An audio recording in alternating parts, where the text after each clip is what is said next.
What's up guys, Ted from Immersion here, and I actually am slacking on doing my DM screen reviews. I have the one you can kind of see right behind me here, which is the DM screen remastered, which I haven't done a review on, which I will soon.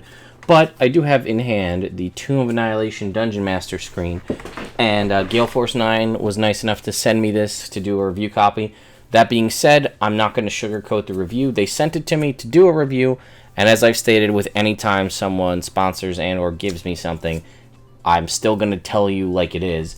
You guys have seen some of my Gale Force 9 reviews in the past. Things have definitely gotten better on the DM screen side. By a long shot, I'd say the Storm King's Thunder and the Out of the Abyss and the Storm King's Thunder were by and far the best DM screens. The other ones kind of left a little bit to be desired, and you can check the channel for the other reviews where I go into that. But I am playing Tomb of Annihilation right now. I'm running it, so I can actually speak to what is inside this screen probably better than any of the other screens where I've only done it just a review on the screen before actually playing the game. So I'm going to go ahead and open this up. I guess I'll give you guys a little bit of spoilers, or a little bit of a spoiler warning. I don't know what is contained inside this screen, so there may be this potential for spoilers if you haven't if you're playing Tomb of Annihilation, or you're not sure if you're going to. I don't know. Sometimes they give away information that'll come later in the game. So let's go ahead and open this up. Let's see. So right here on the back, this screen is perfect companion for those Dungeon Masters running Tomb of Annihilation adventure, or any trek through the jungles of Chult. The front features mysterious images of the jungle and its inhabitants, while the back displays extensive encounter and treasure tables, as well as the information a DM might need to explore the jungle, or for jungle exploration. So let's take a look at the art side first. So right here, you can see we've got Tomb of Annihilation, we've got kind of the Screaming Demon, we've got Raznisi, the Yuan-Ti, and it looks like there's some more Yuan-Ti over there. On this side, it looks like we've got the Tomb of Annihilation, and I'm not even sure what this guy is. These are gargoyles. And then there's actually something stuck on here. Let me get that out of the way. And then there's a party actually facing off against the gargoyle right over here. Then we go on this side. We have the classic Portnian Zaru, or Nyan Zaru image here of the dinosaurs walking through there. And then over here, we have shit going down in a temple full of skeletons and undead. So let's go ahead and open us up to the inside panel. Okay, first of all, this is useful. There are a ton. This isn't a spoiler by any means, but if you're playing Tomb of Annihilation, either running or playing, there are a ton of random encounters. This, right here, is your random encounter table for just walking here. Here. These two panels, this is your random encounter tables for just anything that has to do, like you're out in the jungles of Chult, any of these can happen. It has the listed, it has like, even if it's dinosaurs, it has all of those. It has, and then the page number. For, it is page 196 is this one, and they'll tell you the page numbers for all of these of where to go. And then obviously here's the percentile roll. So it's the encounter name, the page number, and then basically the region that it would take place in. Over here in this corner, this is the Lost City of Omu encounters. It's a separate set of, it still uses some of this information, but it is a separate set of random encounters for that. And we have a little, what is this, Commodon, the little leopard snake creature. On this panel, kind of the inside panel here, we have Portnian Zaru encounters. These will occur when you're in the main city. My favorite one is number 1 is a parrot poops on your character's head. And then inside here on this side, we have... What do we have? We have treasure tables. There is random like treasure caches you can find. That is listed here. This is the treasure drops, which is actual treasure that you can acquire over the course. And it's separate from the caches, which could get you something like, say, potions of healing and adventuring stuff. The treasure drops gives you actual things that might be useful, like chunks of gemstones, or, you know, potions, scrolls, and then eventually later down the list, actual magical items. We have the Traveling in Chult table over here, which has, your normal fast and slow pace. Travel in Chult is exceptionally important. That's a large function of the majority of the game once you're, before you get to kind of the final section. So how big the hexes are, whether it's a river or lake, whether you're traveling by water, if you're going at a fast or slow pace, and how to track it. This navigation section down here is coasts, lakes, jungles, mountain, rivers, swamps, and wastelands. This is basically if the party gets lost, because you're typically using a guide, and they will tell you, they'll make checks to see if they get lost. So it says success is you tell them where they are on the map. If they fail, you can kind of give them a region. This is the dehydration section. Because you're traveling in a jungle and it's hot, you need to make sure you're keeping track of water.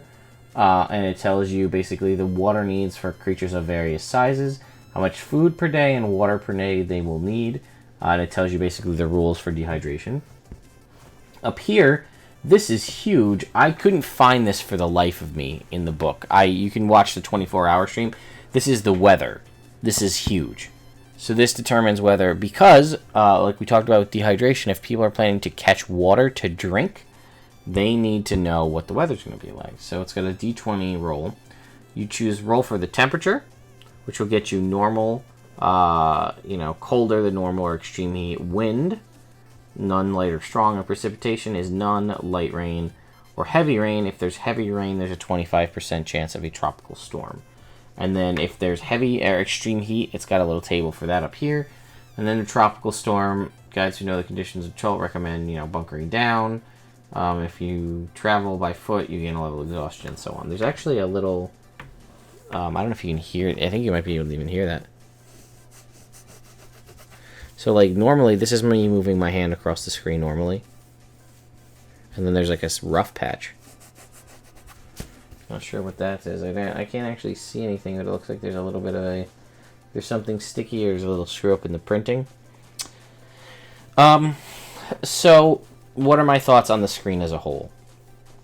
The art is beautiful on the outside, as always, and I have heard that's something people have complained about my reviews in the past, that I haven't taken into account that the players like to see the art. So I will say that this is very pretty, and I especially dig this undead encounter, where there's this rogue fighting off a bunch of skeletons. I really like that art a lot. And this looks to be like possibly one of the shrines that comes later because of the iconography. This random encounter table, I actually had to put sticky notes on my Tomb of Annihilation book so I didn't have to keep flipping back and forth. So this is very useful. I would definitely agree with this for sure. Here, I agree with the traveling tab, 100%, because I'd say for the majority of the middle of the campaign, it's all traveling in Chult, and that is basically what drives a lot of function of the game, is the traveling, stopping for water, stopping to rest, what kind of weather are we dealing with, are we lost? So this tab, definitely good. This one, however, with the treasure cache and the treasure drop, I'm not so sure about that one. Plus, I mean, again, art is beautiful, but Teary Goblin stack, a couple of things. This is wasted space. This could have something. I don't know what, but it could have something. Things that would be useful in my mind, there is a series of magical, a series of diseases and poisons that you can encounter in the jungle. The reasons why you need to catch water is because you can't drink the water because it has throat leeches. A table that would show you what the various magical, the diseases and the poisons would do, that might not be a bad idea. Those are useful. I really like the Storm King's Thunder one because it shows the entire map of the Sword Coast with a page number next to each location.